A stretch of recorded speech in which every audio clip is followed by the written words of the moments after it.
हाँ जी, मेरा नाम ओम प्रकाश वशिष्ठ, सेक्टर 10 पॉकेट 7 से।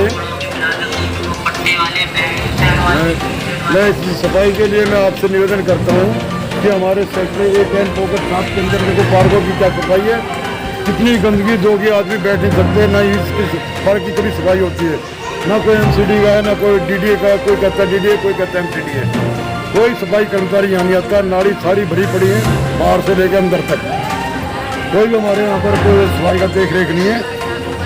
जितने बढ़िया पार्क बनाए थे हमने अपने पैसे लगा के, जो कि अब यहाँ कोई सफाई कर्मचारी नहीं है। मेरा नाम सत्यनारायण सोनी है और जी यहाँ पे करीबन 1200 मकान है। तो यहाँ पे करीबन वोटर की अगर बात करें तो 3400-3500 वोट जो है हमारी इसके अंदर है। और यहाँ पर सेक्टर 10 पॉकेट 7 में किसी तरह का जो हमारे पार्क, जितने भी पार्क हैं, एक आपके सामने उदाहरण है, पार्क और भी पार्क हैं, लेकिन किसी भी पार्क में कोई सुविधा बच्चों के खेलने के लिए नहीं है। ना ही मैडम जी हमारी कहती हैं काउंसलर साहिबा की हमने बहुत से जिम लगवाए, लेकिन सेक्टर 10 के अंदर एक भी जिम पॉकेट 7 के अंदर नहीं है, ना बच्चों की कोई सुविधा है। और डीडीए वालों से बात करते हैं कि इन पार्कों की किसके पास जिम्मेवारी है, तो ना ही डीडीए इसकी जिम्मेवारी लेने को तैयार है, ना ही एमसीडी इसकी जिम्मेवारी लेने के लिए तैयार है। तो हमें ये बताया जाए कि जो हमारे जो पार्क हैं, हम किस विभाग के पास जाएं जिससे हमारे बच्चों के लिए खेलने के लिए सुविधा हो। जो बात है वही सब बताई दी है। अब क्या बताएं? अब ये बताइए भैया कि आप इस पार्क की सफाई के लिए, रख रखाव के लिए निगम पार्षद या विधायक के पास आप गए हो? जी, सबके पास गए हैं। और पिछली बार तो जब किसी सबने मना कर दिया था कि किसी के पास नहीं है, तो हमारे पास उसकी फोटोग्राफ दी है कि हमने इस पार्क को इतना बढ़िया सुंदर बना दिया था, सौंदर्यीकरण कर दिया था। और एमसीडी को हमने कहा भी था कि इस पार्क की देख रेख आपके अंदर कर दे, आप इसको संभाल लें, लेकिन उसके बावजूद भी इसके अंदर कोई काम नहीं हुआ। और पिछले 15 साल से लगातार बीजेपी के ही हमारे काउंसलर हैं यहाँ पे। और 10 साल से, पिछले 7 साल से विधायक भी हमारा शरद चौहान जी है, जो कि एक भी बार जब से चुनाव जीते हैं, पिछली बार भी नहीं आए और अब भी के यहाँ से एक भी बार दर्शन नहीं है पॉकेट के अंदर। इसका कोई चौकीदार है इसका?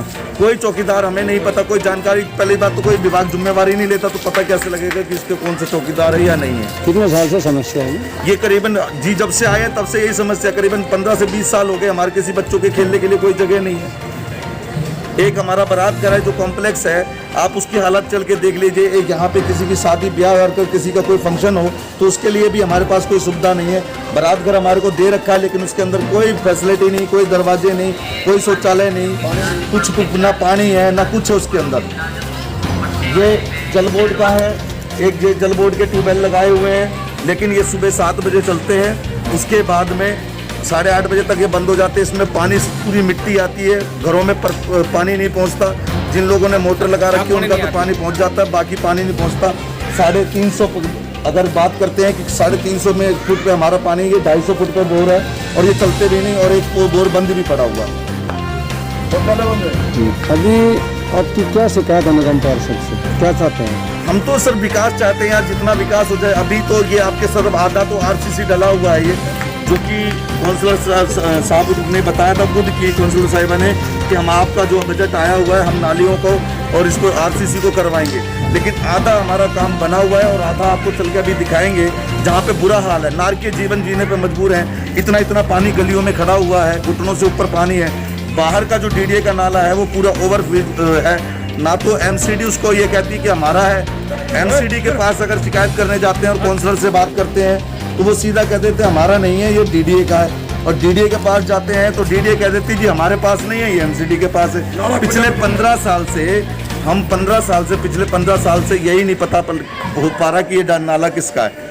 एमसीडी कह देती डीडीए, डीडीए कह देती एमसीडी, लेकिन आज तक वो समस्या हल नहीं हुई। वो नाला जैसे के तैसे टूटा पड़ा है और नाले के अंदर अगर कोई बच्चा गिर जाए तो इतना दलदल है कि उसके अंदर किसी भी बच्चे की जान भी जा सकती है, दुर्घटना भी हो सकती है। लेकिन उस पर कोई सुनवाई किसी तरह से ना काउंसलर साहब देख रहे, ना एमपी यहाँ पे। मैं आपको जानकारी दे दूं, हमारे एमपी नरेला में आते हैं, नरेला मंडी तक घूम के चले जाते हैं, लेकिन पुनर्वास के अंदर आज तक क्या नाम है सेक्टर 10 के अंदर तो हमने पिछले 15 साल से 20 साल से कोई सांसद देखा ही नहीं जो हमारे जीत के गया या वो कभी प्रतिनिधि यहाँ आके देखा या हमारी सुध ली हो।